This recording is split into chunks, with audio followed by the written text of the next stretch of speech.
नमस्कार दोस्तों। आज हम बात करेंगे उस सुनहरी चाल की जो चुपचाप दुनिया की पूरी अर्थव्यवस्था की दिशा बदल रही है। वो चाल जिसे भारत ने प्रधानमंत्री नरेंद्र मोदी के नेतृत्व में धीरे धीरे इस तरह से आगे बढ़ाया कि अब अमेरिका तक उसकी गूंज सुनाई देने लगी है। दोस्तों, ये कहानी सिर्फ सोने की नहीं बल्कि उस नीति की है जिसके पीछे छिपी है भारत की दूरदृष्टि, आत्मनिर्भरता और वैश्विक अर्थव्यवस्था को नए सिरे से परिभाषित करने की ताकत। सोना यानी गोल्ड, जो दिखने में एक धातु है लेकिन वास्तव में यह है भरोसे, सुरक्षा और शक्ति का प्रतीक। और इसी सोने को अब भारत ने अपनी नई रणनीति का केंद्र बना दिया है। जी हां दोस्तों, जिस दौर में अमेरिका का डॉलर कमजोर हो रहा है, महंगाई बढ़ रही है और दुनिया डी डॉलराइजेशन की तरफ बढ़ रही है, उसी वक्त भारत ने चुपचाप वो कदम उठा लिया है जो आने वाले वर्षों में गेम चेंजर साबित होगा। आज से कुछ महीने पहले आरबीआई यानी भारतीय रिजर्व बैंक ने एक फैसला लिया जिसने वॉशिंगटन में बैठे अर्थशास्त्रियों को सोचने पर मजबूर कर दिया। भारत ने अपने विदेशी मुद्रा भंडार में अमेरिकी ट्रेजरी बॉन्ड्स की हिस्सेदारी घटाकर सोने की हिस्सेदारी बढ़ा दी।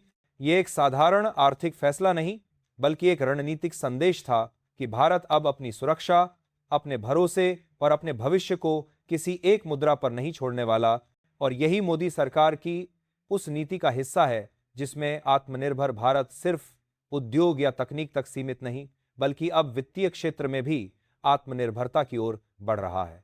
प्रधानमंत्री मोदी कई बार कह चुके हैं कि भारत का समय अब आ चुका है और भारत अब वैश्विक नीतियों का अनुसरण नहीं बल्कि निर्माण करेगा। और जब दुनिया डॉलर की गिरावट और अमेरिका की कर्ज नीति से परेशान है, तब भारत ने सोने को अपनी नई आर्थिक नीति के केंद्र में लाकर इस बात को साबित किया है कि भविष्य का भरोसा कागज के नोट में नहीं बल्कि असली मूल्य वाले संसाधन में है। दोस्तों, अमेरिका का डॉलर दशकों तक दुनिया की अर्थव्यवस्था पर राज करता रहा। 1944 के ब्रेटन वुड्स समझौते ने डॉलर को सोने के बराबर स्थापित कर दिया, लेकिन 1971 में जब अमेरिकी राष्ट्रपति रिचर्ड निक्सन ने डॉलर को गोल्ड से अलग किया, तब दुनिया ने जाना कि यह खेल सिर्फ अर्थशास्त्र का नहीं बल्कि नियंत्रण का है। डॉलर को कागजी सम्राट बनाकर अमेरिका ने पूरी दुनिया को अपनी मुद्रा पर निर्भर कर दिया और फिर शुरू हुआ अमेरिकी प्रभुत्व का युग। लेकिन अब वो समय खत्म हो रहा है क्योंकि ब्रिक्स देश यानी ब्राजील, रूस, भारत, चीन और दक्षिण अफ्रीका मिलकर डॉलर के वर्चस्व को चुनौती दे रहे हैं और भारत इस परिवर्तन के केंद्र में है। प्रधानमंत्री मोदी ने ब्रिक्स समिट में बार बार यह कहा कि वैश्विक व्यापार में बहुध्रुवीय व्यवस्था होनी चाहिए और मुद्रा का नियंत्रण किसी एक देश के हाथ में नहीं रहना चाहिए।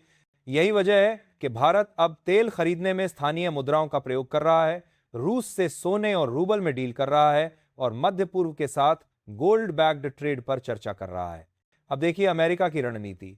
अमेरिका जानता है कि अगर सोना फिर से आर्थिक केंद्र बना तो डॉलर का साम्राज्य डगमगा जाएगा, इसलिए उसने एक नया खेल शुरू किया है, डिजिटल डॉलर। यानी वह चाहता है कि डॉलर भले कमजोर हो जाए लेकिन उसकी डिजिटल छवि से वह नियंत्रण बनाए रखे। लेकिन भारत इस चाल को समझ चुका है। भारत अपने डिजिटल करेंसी यानी ई रूपी को सोने की वास्तविक संपत्ति से जोड़ने की दिशा में सोचना शुरू कर चुका है ताकि भविष्य में अगर डिजिटल युद्ध हुआ तो भारत का ई रूपी डॉलर के डिजिटल वर्चस्व से टकरा सके। यही रणनीति अब अमेरिका के लिए चिंता का कारण है क्योंकि भारत जिस रास्ते पर चल पड़ा है वहां न तो उसे किसी वर्ल्ड बैंक की गारंटी चाहिए, न ही किसी आईएमएफ की मंजूरी। दोस्तों, सोना हमेशा से भारत की आत्मा का हिस्सा रहा है। शादी से लेकर त्योहार तक, निवेश से लेकर आस्था तक, भारत में सोना सिर्फ धातु नहीं, संस्कृति है। और यही संस्कृति अब मोदी सरकार की आर्थिक नीति का एक स्तंभ बन चुकी है। आरबीआई ने अब तक करीब 827 टन सोना अपने भंडार में रखा है और इस वर्ष भारत ने लगभग 25 टन सोना और खरीदा है। इसका मतलब यह है कि भारत अब डॉलर पर नहीं बल्कि अपने सोने पर भरोसा कर रहा है। यही भरोसा प्रधानमंत्री मोदी बार बार अपने भाषणों में कहते हैं। आत्मनिर्भर भारत का असली अर्थ है अपनी शक्ति पर विश्वास, और यह शक्ति अब गोल्ड रिजर्व के रूप में बढ़ रही है। अमेरिका इस बदलाव को रोकने के लिए अपनी कूटनीति के सारे पत्ते खोल रहा है। वह भारत के साथ रक्षा सौदों और तकनीकी साझेदारियों को तेज कर रहा है ताकि भारत डॉलर से पूरी तरह अलग न हो जाए। लेकिन भारत का जवाब बहुत संतुलित है। भारत अमेरिका से रणनीतिक संबंध रखता है लेकिन आर्थिक नीति में स्वतंत्रता चाहता है। यही भारत की साइलेंट डिप्लोमेसी है। अमेरिका को सहयोग भी देता है लेकिन उसकी मुद्रा पर निर्भर नहीं रहता। यही नीति आज दुनिया के अन्य देशों को भी प्रेरित कर रही है। अगर आप ध्यान से देखें तो रूस, चीन, सऊदी अरब और तुर्की, ये सभी देश अब अपने गोल्ड रिजर्व बढ़ा रहे हैं। चीन पिछले 18 महीनों से लगातार सोना खरीद रहा है। रूस ने तो अपने रिजर्व से डॉलर को लगभग पूरी तरह बाहर कर दिया है और सऊदी अरब, जो कभी पेट्रो डॉलर की रीढ़ था, अब तेल व्यापार में स्थानीय मुद्रा और गोल्ड आधारित समझौतों पर विचार कर रहा है। यानी अमेरिका की पकड़ ढीली पड़ रही है और भारत इस वैश्विक परिवर्तन में केंद्र की भूमिका निभा रहा है। प्रधानमंत्री मोदी ने हाल ही में कहा था कि भारत अब नीति का उपभोक्ता नहीं, निर्माता बनेगा। यह कथन सिर्फ राजनीतिक नहीं बल्कि आर्थिक संकेत भी है, क्योंकि भारत अब वर्ल्ड गोल्ड काउंसिल की रिपोर्ट में फ्यूचर गोल्ड हब के रूप में उभर रहा है। गुजरात का गांधीनगर, मुंबई और जयपुर अब सोने की ट्रेडिंग और रिफाइनिंग के वैश्विक केंद्र बन रहे हैं। सरकार का लक्ष्य है कि भारत गोल्ड रिफाइनिंग में दुनिया का टॉप 3 देश बने और इसके लिए मोदी सरकार ने इंडियन इंटरनेशनल बुलियन एक्सचेंज जैसी पहलें शुरू की हैं, जो भारत के लिए उस रास्ते की शुरुआत है जहां सोना सिर्फ सजावट नहीं बल्कि शक्ति का प्रतीक बनेगा। दोस्तों, अमेरिका के पास डॉलर है लेकिन भारत के पास विश्वास है, और जब किसी देश का विश्वास अपनी संपत्ति में बदल जाता है तो उसकी आर्थिक स्वतंत्रता कोई नहीं रोक सकता। यही कारण है कि अब अमेरिका भारत की इस गोल्ड डिप्लोमेसी को लेकर असहज है। वह समझ नहीं पा रहा कि भारत अमेरिका के साथ भी है और उसके विरोधी ब्रिक्स ग्रुप के साथ भी, और यही भारत की असली रणनीतिक जीत है, जो बोलती कम है, दिखती ज्यादा है। दोस्तों, अब सोचिए, अगर आने वाले वर्षों में भारत अपने सोने के रिजर्व को दोगुना कर लेता है और साथ ही स्थानीय मुद्रा में व्यापार का दायरा बढ़ा देता है तो क्या होगा? तो होगा यह कि डॉलर की पकड़ ढीली पड़ेगी और भारत एशिया की गोल्ड इकोनॉमी का नेतृत्व करेगा। यह वही रास्ता है जिस पर मोदी सरकार अब नीतिगत रूप से आगे बढ़ रही है।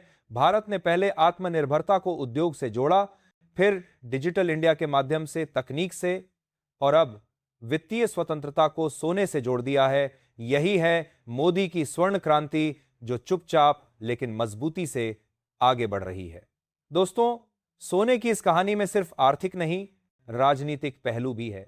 जब भी अमेरिका अपने विरोधियों पर आर्थिक प्रतिबंध लगाता है तो वह डॉलर की ताकत का इस्तेमाल करता है, लेकिन अगर दुनिया के देश अपने भंडार को सोने या स्थानीय मुद्रा में रखेंगे तो अमेरिकी प्रतिबंध अप्रभावी हो जाएंगे, और यही वो स्थिति है जिससे अमेरिका सबसे ज्यादा डरता है। भारत इस दिशा में निर्णायक भूमिका निभा रहा है, क्योंकि वो अमेरिका को नाराज किए बिना डॉलर की निर्भरता घटा रहा है। यह रणनीति इतनी संतुलित है कि इसे साइलेंट इकोनॉमिक रिवॉल्यूशन कहा जा सकता है। यह दौर इतिहास का मोड़ है जहां कागज का डॉलर अपनी चमक खो रहा है और असली सोना फिर से दुनिया की अर्थव्यवस्था का राजा बन रहा है, और इस परिवर्तन की अगुवाई कर रहा है भारत प्रधानमंत्री मोदी के नेतृत्व में। यह वही भारत है जो कभी दूसरों की शर्तों पर व्यापार करता था, आज खुद नियम बना रहा है। यही भारत अब कह रहा है कि भरोसा कागज पर नहीं, असली मूल्य पर होना चाहिए। दोस्तों, अगर आपको यह विश्लेषण पसंद आया हो तो वीडियो को लाइक करें, शेयर करें और चैनल को सब्सक्राइब करें।